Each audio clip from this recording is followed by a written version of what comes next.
back to Bit by Bit. I'm Janet, here with Jess. Hi, guys. And today we're going to be talking about Bethesda's conference, so what they had to offer for E3 2017. So starting off, this is not really necessarily in the order that it was presented, I think. But I was, interested to see some VR stuff going on with Bethesda. If you guys have been following, this channel, this podcast, I am not interested in VR at all, really. But I thought, it was pretty cool to utilize VR with a franchise that has a bigger name. I think that's where VR can be most successful. We saw it with Resident Evil. And in terms of Bethesda, we're going to see Doom VR, Fallout 4 VR options as well. And I think, I didn't write this down, but I think there's also is there another game that's VR as well? Not from Bethesda. Yeah. I don't think so. Yeah. So that was pretty cool. So I just thought it was interesting because even me as someone that wasn't into VR was like, that's pretty cool. And I think that says a lot being as anti-VR as I am. So. It's weird because I'm not anti-VR. I'm kind of neutral VR. Mm-hmm. And I was like, with the stuff that was, I guess it's fine. Mm-hmm. I don't mind that they're doing it, but I still don't really feel the need to get into it. So I feel like, it's mm-hmm. nice as someone who's negative VR if you brought a little more neutral, but I feel like really what you need to do is bring the neutral people to be more positive about it. So yeah, probably. Well, what for you, this is kind of almost getting a little off topic, but what for you would it take, do you think, for VR? Well, something that was a little bit more accessible for me to do, mm-hmm. At my home. It's still very expensive. And then also for me, I guess I really just am only probably for Bethesda. Why I wasn't that interested is that I think VR is most interesting when it has to do with horror mm-hmm. or when it has to do with more of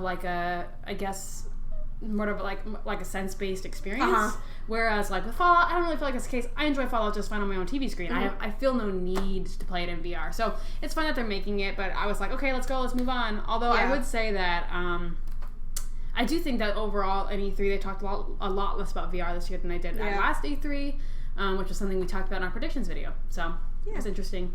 Yeah. But they also had some interesting stuff about some long-running series. A lot of stuff about Elder Scrolls in general, which, mm-hmm. For those of you who don't know, has all these, weird spin-offs. So you have the Elder Scrolls series with your RPGs, like Oblivion and Skyrim and all that. And then you have Elder Scrolls Legends, which is, kind of this, Hearthstone wannabe card game. I'm just going to say that. A lot of people agree with me. A lot of people disagree with me. So it's fine. I'll have, a neutral balance. People who are upset with me and happy with me. But it's a not as good Hearthstone, which is an online card game. But it's based in the lore of Elder Scrolls, which is, And what would you say the name of the Elder Scrolls, card game is again? What was the name of that? That's Elder Scrolls Legends. Okay, cool. And so then there's also Elder Scrolls Online, which is a massive online RPG. I've never really actually played this one. It's not that I don't want to. I might eventually, but I'm not really into MMORPGs. Yeah. I don't really want to play the online stuff as much. But it's cool they're going to bring, they announced they're bringing the Morrowind theme into there. I know I mentioned a couple of videos ago that I want them to remake Morrowind. Right. And then at the conference they were like, this is what you wanted and we're giving it to you. And I was like, not really, because this is not, this isn't actually a remake of Morrowind. It's a completely different game, just with the same lore and, okay. Areas as Morrowind. So it's, in the same setting as Morrowind? Yes. Okay. With similar I don't know anything about Elder Scrolls, guys. That's why I'm, trying to really piece it together. Okay. So that was fine. It was kind of at last year's, I felt like this is how I felt at last year's E3 when they were like, okay, you asked us for it, and we've listened. And they play the music, mm-hmm. the Elder Scrolls music, and you're like, what? Is it a new Elder Scrolls? And they're like, no. We remade, or we're doing the special edition of Skyrim. Mm-hmm. And it's that's not at all what I asked for, but I'll still take it. And actually, it's very fun, and I'm glad it exists. Yeah, it's great. I love having mods for Skyrim, and I don't regret them doing that at all. I think it's awesome. That's so much, but it's just still not really what we asked for. We didn't ask for it. It's just weird that they're you asked for it and we gave it to you. And it's you obviously don't have very good listening skills, or I don't know, but it's fine. It's still making good content, so I'm not gonna harp on it too much because the stuff they're coming out with is very interesting, and I think it's great. And I think it's good they're expanding on their current IPs. I know a lot of people are mad that they're just focusing on on the same stuff, but I don't know. For me, Bethesda's always been kind of something I've seen from afar and not really been involved with. So I respect the games they make, and they seem like good games, and some of them I'm interested in playing, and some of them I have played a little bit. So I've done a little bit of Fallout 3. It's one of those things where I just, like, haven't, like, put aside the time that I need for it, and with the games being so big, I'm like, really I can't do multiple, I don't know, this is once again going to get a little tired, but I can't do multiple big games at once, because I want to feel like I'm making some progress in something, like I can be, like, that's why I like having, little short things in between, so I've just been putting those off, but I definitely want to check out Skyrim, and I'm one of 5 people that will probably get Skyrim on the Switch. I know that the joke is, no one's going to want this, but I think I'm actually going to get it. One thing that because I've never played Skyrim, and I love everything on a handheld. Like, I want to take, I know everyone's like, I don't want to play that to go. Like, I do. Like, I want everything to have that option. And if it turns out it's weird, I can just dock it, so it doesn't actually affect me too much. But one thing I did notice with this, as far as, like, the Switch Skyrim, they kind of showed that off or highlighted it. One, it was super weird that they have, it's, like, cool and weird. So, like, it's really weird that they have the Link thing. Catherine was in so there. Excited. It's, like, not, it's just weird. Like, it's strange. Yeah. And he doesn't look quite right. He looks like this Nord who's, like, he's dressed this weird, like, he looked like he ate Link. That's yeah, what he looks like. It's like, or like an imposter. Like, he's like, yes, I am the champion of Hyrule. And it's like, yo, I don't think this is the guy. It's like, that's who that guy is. Yeah. Or like Link's stunt double. He's like more beefy and like Link stands there and then they do the fight thing and it's this big burly guy tumbling out the window. And then it's back to, slender, pretty boy Link. But that was weird. But I think it was kind of funny. Like, it's very Nintendo. We've seen this a lot with their and you see it a lot with games that they add onto the Switch that aren't already on the Switch. They're like try to like Nintendo-fy it. So like even with Minecraft, they were like, you're gonna get Minecraft, and I know like no one cares, but we're gonna throw in like these Nintendo packs. So they kind of try to incentivize it for fans, which even though I don't know if I'll use it, it's cool. Like, I think it's kind of cool. I thought it was really neat that they used the amiibo to do that. It was weird. Like, for me, there's been a lot of confusion about what the amiibos are and what they do, and I thought it was cool to be able to see, so I put it on this thing, and then it goes into my game, and I know I logically know that's what it does. People have explained to me like 10 times, but it's like, what? But it's always a little different too, because sometimes amiibos unlock, like a lot of times amiibos can function as skins. So in Skyrim they're functioning as a skin, but then sometimes they're like, like parts of the game. So it's like a whole weird thing. But I just thought that was interesting. Yeah, one thing I really didn't like though, and this has been an issue with Nintendo since like, in a way, the Wii era, I don't want to say that necessarily because the Wii was all about motion control, so I can't really, even though I didn't mess with that, I can't really blame them for like emphasizing that because that was what the Wii was. It was like very motion control heavy. But I feel like Nintendo's really struggled to get away from that, and sometimes to a detriment. I think there were aspects of motion control I actually like. So I was playing Breath of the Wild today, and I had the motion control on for like aiming the arrow, and at first I'm like, this is messing me up, and I took it off, but then it felt weird because I was still trying to use it, so I put it back on. So I'm not completely anti-motion control, but I thought in terms of Skyrim specifically, I thought it made it look like really like, this is Nintendo's kiddie version of Skyrim. Like they had a tabletop mode with both Joy-Con, and you were like doing all this really complicated looking stuff in terms of like putting the bow and like, I'm like, yo, I'm gonna die if I try to use it like this. To be honest, I think that is one of the better things they did for Skyrim on the Switch, because otherwise, really it is, why do I need to get Skyrim on the Switch? And what they need to do for this Switch release is they need to try to incentivize people as much as they can, because almost everyone already has Skyrim. So, it's like a little weird. So if you're going to release it on the Switch, and some people are excited about, that's cool, but you need to try to pull some of the current fan base into it.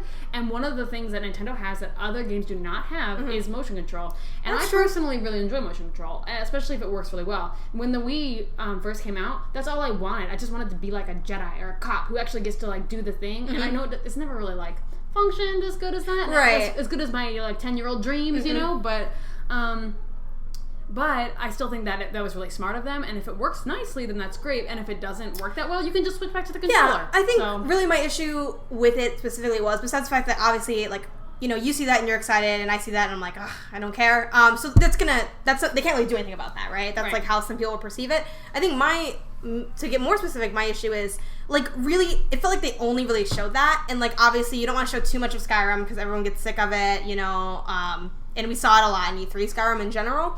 But I also thought it was weird to, like, highlight motion control when you're on tabletop mode. Like, who is, like, that's TV time, if you're gonna do a motion control. Now, granted, if you're, like, playing Mario Kart or something with a little Joy-Con, that makes sense, but like I don't see myself like doing a full body motion on tabletop as a preferred way of play. I think I would have liked to see them like really quick. I would like to see them like, you know, show off just a couple of the Switch features. Like they showed the handheld, which was cool.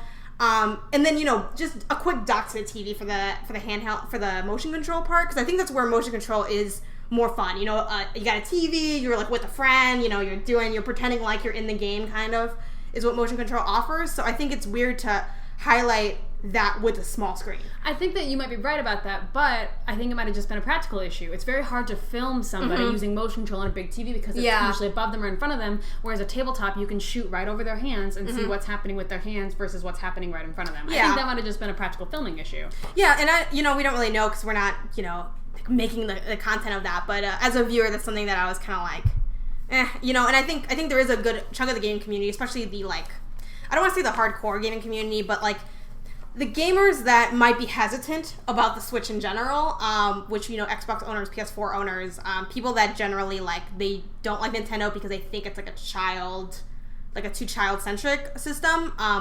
You know, I think with that in mind, like, with highlighting motion control, it's like more likely to polarize that specific audience, because that specific audience usually complains about gimmicks, lack of AAAs, which is so ironic because, like, you know, you complain that, like, you know, big games aren't on the Switch, and then when they are, you're like, I don't want to play it on that. It's like, there's nothing we could do then, right? You know, but anyway, that's just a quick aside on, like, so the TLDR of it is definitely going to get it on the Switch, just because why not? And, you know, motion control, you know, but yeah. Okay.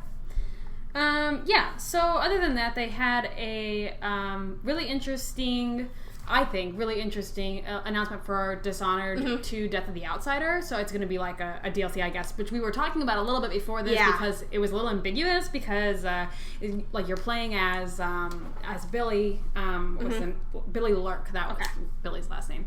And she makes an appearance in one of the DLCs in the first game, but like I guess, you know, she's coming back for this one, but it's like a standalone story.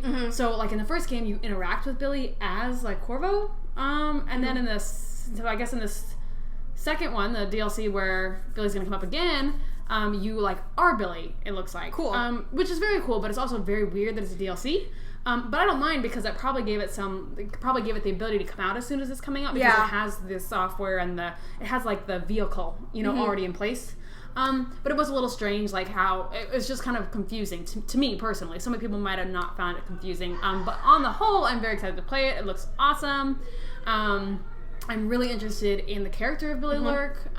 So I don't know. Definitely gonna play it. Yeah. I'm pretty interested. And is it free DLC? Do we know? No. For sure paid? Not. It's no, paid? It's gotta be paid. Yeah. I wasn't really sure. And I can't imagine it being free. I would imagine, they probably would be paid just because they announced it. You know, like it's a bit because it's like it's not like a upgrade to the software. It's like a story. It's an additional gameplay. Yeah, that's true. So usually those are paid. You know, if we're lucky, maybe we'll see. Like I know even with Ori, like it was way after the fact. But when they did the definitive edition, like way after the fact, like literally a few weeks ago, they gave it away for free if you had the original, and I was like, yes. See, that's really nice. Yeah. So maybe I'll probably wait for that because I'm so behind on Dishonored. That's how I have to play the first game still.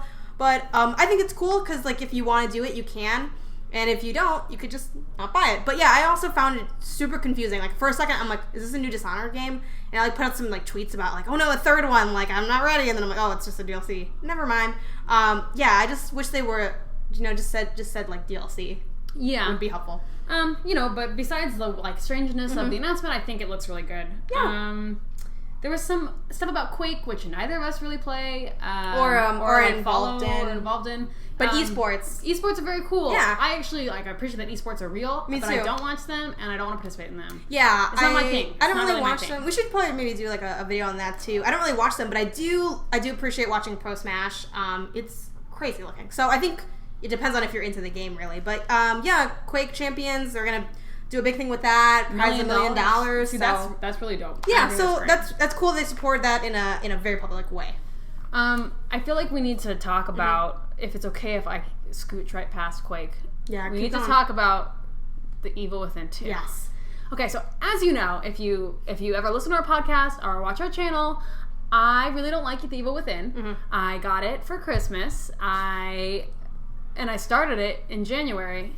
And I have to finish this game because it's part of my 2017 goal to finish all the games I start in 2017. It's the first game I started. I feel like if you're not able to finish all of them, you should have to eat like a whole cake, like the kid on that one movie. Hey, deal. Yeah. I love cake. So I didn't like it very much. I find it very confusing. I find the gameplay it's not like bad gameplay, but I guess like the way the system works, like I find very jilting to you as a player, and like the way that saving is and whatnot. I don't like it. It's like very frustrating. Yeah. It's very frustrating. That's based on what I've heard from you. I haven't actually played it. So. Right. For me, it's a very frustrating game. And so what was really like annoying to me, so that I have the burning hatred for Evil Within now, just because I've been frustrated with it. And then I'm watching this new trailer, and I'm like, this game looks cool. And then I was like, it's the Evil Within 2. But I kind of got interested in it before I knew it was the Evil Within 2. But I will say, I think that if the gameplay for Evil Within 2 is anything like it is in the first one, I think the trailer was fairly misleading. Because the first whole chunk of it was super cinematic, but it made it seem like the kind of like gameplay they showed in the first part of the trailer is not at all like how the gameplay is in Evil Within. Like, it's not at all the kind of stuff you're doing as the player. And so it's going to be, as a character, so it's going to be strange to see if they're changing up the gameplay or what, because it looked kind of like more of this like creeping around horror type game, whereas Evil Within is very scary action. And the first part of the trailer did not get that across at all. Yeah. It seemed more like my kind of game, where it's like, oh, I'm in this like spooky weird house and some crazy shit's happening, and like, I've got to be careful not to run into this, and if I do, I'll have to kill it. Like, I don't know. It's so I don't know how like coherent that was to anybody, especially if you hadn't played the Evil Within. It's just, it seemed to me like a very different game, which maybe it is. So I don't know. I have to finish the Evil Within anyway. I'm gonna have to really think about whether or not I want to start the Evil Within 2, especially if I have a similar goal. Did it get a date, actually? I don't remember. I feel like all these didn't get dates. No, Bethesda, everything's coming out within a year. They said. Okay, then I just couldn't remember. Or maybe they said it was coming out this year, so everything's coming out before. Yeah, I think everything's pretty soon. That was one of the huge things they announced. Yeah. Okay, cool. So for me, and we actually watched these ones separately. We were lucky enough to watch EA and Microsoft together, but these ones we did separate. Life is hard. So we could, like marathon record these for you guys. Our reactions to these. So I was watching Bethesda, and I was we're Chicago, so CT time, so it's 11 p.m.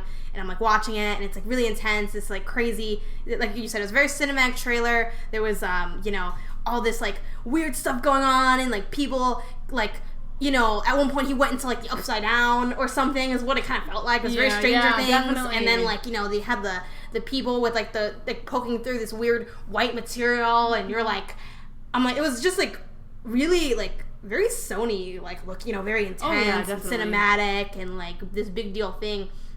And then I too got to the end to the Evil Within 2, and I think I literally laughed out loud when I saw that, because it was so funny, because Jess does not like this game at all, but it looked really good. So I don't know. As far as myself, I haven't played the Evil Within 1.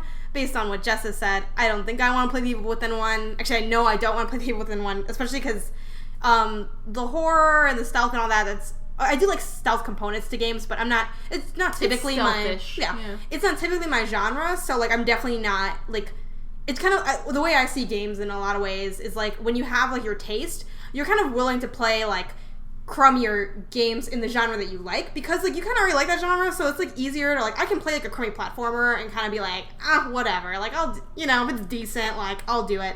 But if I'm not as interested, I don't want to like have like a mediocre experience in something that I'm already not that interested in. So I'll skip that for sure. But Evil Within 2 looked cool. I don't know. I might get it. It looked really good. But that's definitely one that I think we're going to want to wait for. It was misleading. I think we're going to want to wait for the reviews. Also, it felt very cinematic heavy. Was there even gameplay a whole lot? There was near the end there was real gameplay. Yeah, where there was like shooting and stuff. But the whole first like 2 minutes was cinematic. I don't want to wait for more gameplay. I'm generally overall, cinematic trailers for games, they feel like more like creating a mood and an excitement around the game, which is fine. But for me as a player, I want to see gameplay in terms of my purchasing choices, unless I already trust the franchise. I like a little bit of both. Yeah, I definitely like both, because both are make a good trailer and make it exciting. But like when it's mainly cinematic, I'm like, well, this is really cool, but this doesn't really tell me what. Well, sometimes what'll happen with those is that you'll get the game and you'll be like, what?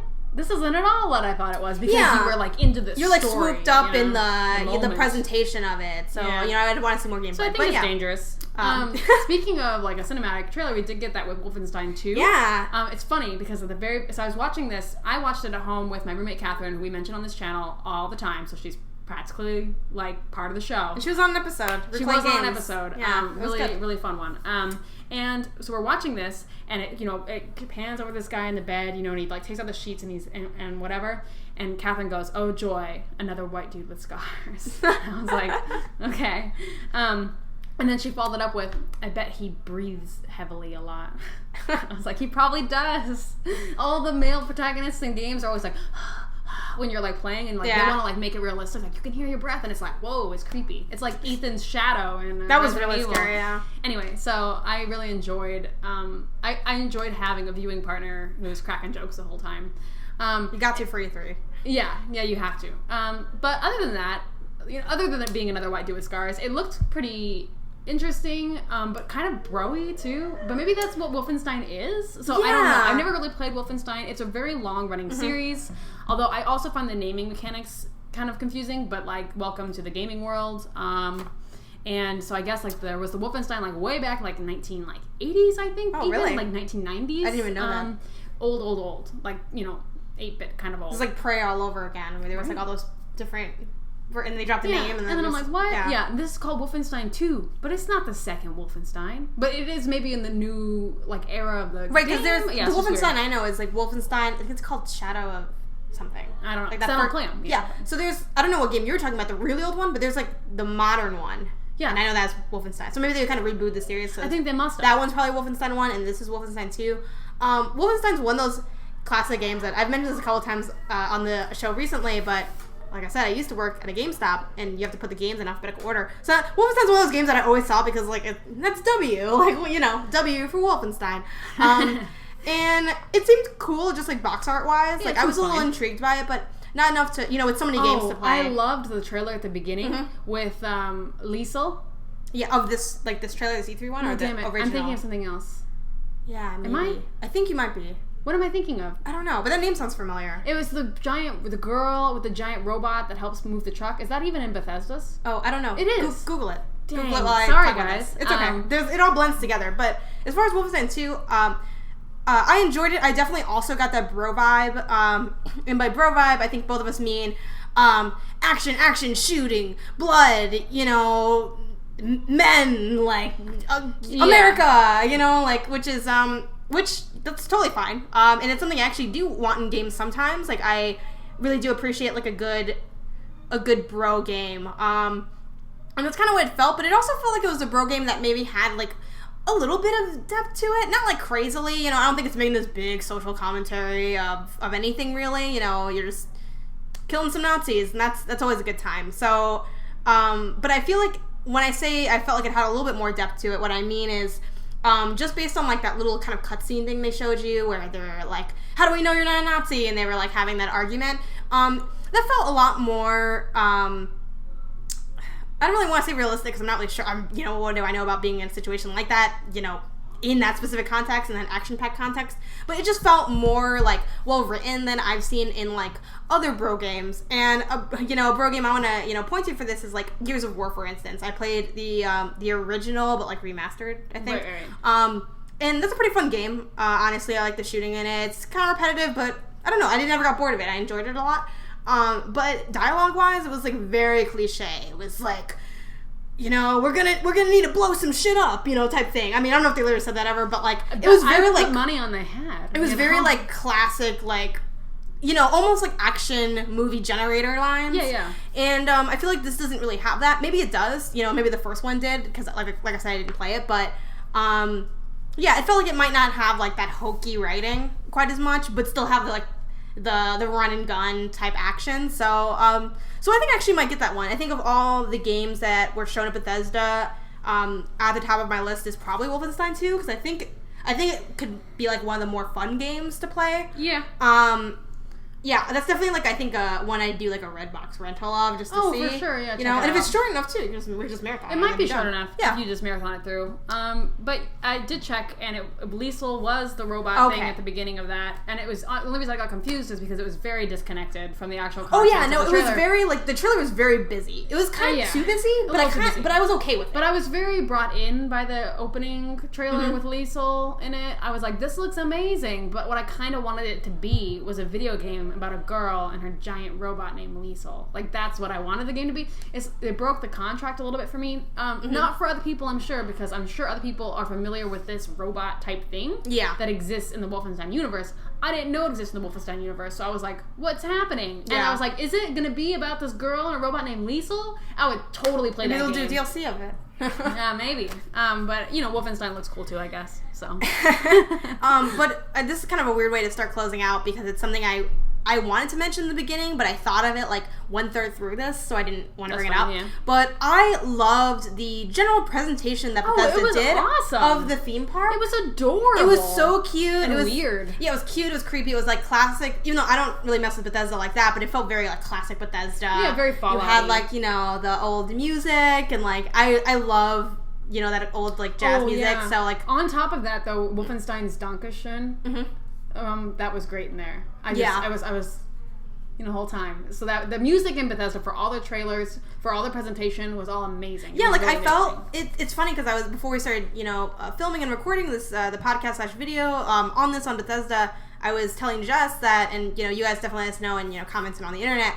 I felt like at least kind of going through Twitter and then also like just talking to other gamers that I know, a lot of people were like, this conference sucked, and I thought it was really good. Like, to be real, a lot of the other conferences sucked. So yeah, I'm starting to think that everyone thinks everything sucks, and it kind of does a little bit. Yeah, but like I thought this was good. This was one of my favorite conferences that we've seen so far. Yeah, it was fun. It was professional, succinct. I had a good time watching it, and I loved the framing device of the the theme park. I think it's a really cute framing device. I think it works for Bethesda. It's quirky and creepy, which is classic Bethesda. Great for marketing. Yeah, and it's like, we'll see, it's under construction, and it's like, it's nice. I liked it a lot. I don't know. So let us know what you guys thought about this conference. Anything that you're super excited for, super annoyed about. Do you like The Evil Within? Do you want to play a game about a girl and her robot dog named Liesel? Because I'd like to know if that's the case. Are you going to do motion control Link Skyrim? Oh, really funny thing too that I saw on Twitter. Forgot who posted it. But when they put a screenshot of like Skyrim Link, and they're like, Breath of the Wild never needs to end. And I just thought that was really funny.